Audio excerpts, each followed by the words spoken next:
नमस्कार मित्रांनो मी अनिल ताथोड आणि तुमचं स्वागत करतो आपल्या या शेतकरी मित्र या यूट्यूब चॅनलमध्ये. मित्रांनो, आज कांदा उत्पादक शेतकऱ्यांची परिस्थिती आणि कांदा बाजारभावाची परिस्थिती ही सगळ्यांना माहीत आहे. अत्यंत निच्चांकी दर सध्या कांद्याला मिळत आहे.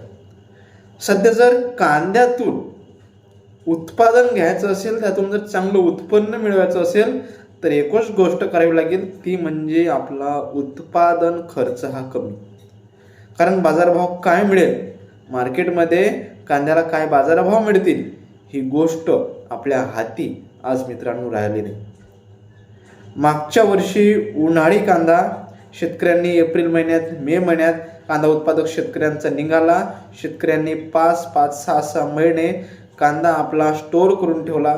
स्टोर करताना त्यांना वेगळ्या आव्हानांचा त्यांना सामना करावा लागला. स्टोर करतानाही त्यामध्ये खूप सारा पैसा शेतकऱ्यांचा गेला. असं करतानाही मात्र शेतकऱ्यांना जो योग्य बाजारभाव आहे हा मिळाला नाही, बाजारभाव वाढले नाहीत.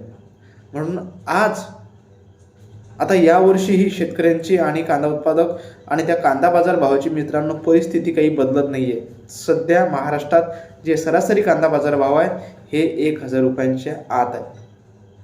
मित्रांनो, आता कांदा उत्पादक शेतकऱ्यांना नेमकं जर त्या कांदा पिकातून जर एक चांगलं उत्पादन आपल्याला घ्यायचं असेल, चांगलंही नाही, एक जर सन्मानजनक उत्पादन घ्यायचं असेल तर त्याला उत्पादन खर्च हा कमी करावाच लागेल. आता तुम्ही म्हणाल की उत्पादन खर्च नेमका आपण कमी करायचा कसा? आता एखादी जर खताची बॅग आपण जर मार्केटला घ्यायला गेलो 10-26 वगैरे कुठलीही, तर 2-2 हजार रुपये त्याची प्राईस झालेली आहे मित्रांनो. एखादा जर साधा फवारा घ्यायला गेलो तर एका फवाऱ्याचा खर्च हा 2-3 हजार रुपयाच्या घरात आहे. मजुरी वाढली आहे, सर्व गोष्टीही वाढल्या असताना आपण कांद्याचा खर्च हा कमी करावा तर कसा करावा? मित्रांनो बघा, मी तुम्हाला आता आज कांद्याचं एक सिंपल गणित सांगणार आहे. बघा, मी ज्या पद्धतीने कांद्याची पेरणी करतो, ज्या पद्धतीने कांद्याला खर्च लागतो, ज्या पद्धतीने त्या कांद्यातून उत्पादन निघतो, तो जे तुमच्यावर हिशोब हा मित्रांनो ठेवण्याचा प्रयत्न करणार आहे. आणि या वर्षी चालू दरानुसार मी तुम्हाला हा हिशोब हा सांगणार आहे. मित्रांनो बघा, कांद्याचं जे एकूण उत्पादन आहे हे 100 पासून तर मित्रांनो 200, आणि जर तुमचं जर चांगलं नियोजन असलं, निसर्गाची जर साथ मिळेल तर 200-250 क्विंटलपर्यंतही जाऊ शकतो. मात्र आपण असं ॲव्हरेज पकडूया की तुमची चांगली मेहनत आहे, चांगल्या प्रकारे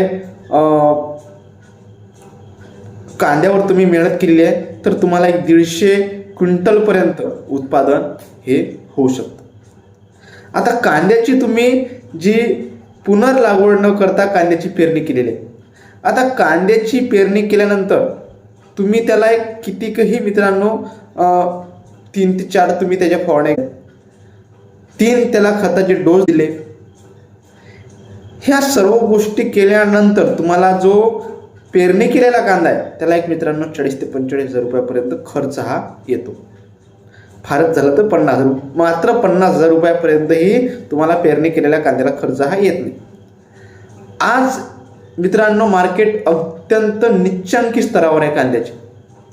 आज जर तुम्ही कांदा हा उपटणी झाली, कांद्याची कापणी झाली आणि लगेच तुम्ही शेतामधून जर विक्री करतो म्हटलं तर आज तुमच्या शेतामधून तो कांदा एक 800 रुपये ते मित्रांनो 900 रुपये. कांदा जर थोडासा मध्यम क्वालिटीचा असेल तर 750 रुपयापर्यंत त्यातून आज शेतामधून त्याची डायरेक्ट खरेदी किंमत आहे. आपण एक घेऊया मित्रांनो 700 ते 900 रुपयापर्यंत, ॲव्हरेजली भाव आपण 800 रुपये पकडूया. आज जर तुमचा 800 रुपयांनी तुमचा शेतीमधून कांदा गेला, तुमच्या शेतातून कांदा गेला, तुम्हाला जर एकरी 150 क्विंटल कांदा पिकला तर तुम्हाला त्या एकरात जे उत्पादन आहे हे 1,20,000 रुपयांचं होऊ शकतं. 1,20,000 रुपयामधून जर तुम्ही आपल्याला जो उत्पादन खर्च आलेला आहे तो आहे 50,000 रुपये, तुम्ही जर तो आपल्या 1,20,000 रुपयामधून जर तुम्ही वजा केला तर तुम्हाला एक 70,000 ते 80,000 रुपयापर्यंत तुम्हाला निव्वळ जे नफा आहे हा मित्रांनो उरू शकतो. आपण त्याला निव्वळ नाही म्हणू शकत, कारण यामध्ये आपली खूप सारी मेहनत ही असते आणि आपली जी मेहनत असते या मेहनतचा जो हिशोब आहे आपण तो आपल्या उत्पादन खर्चामध्ये पकडत नाही आहे.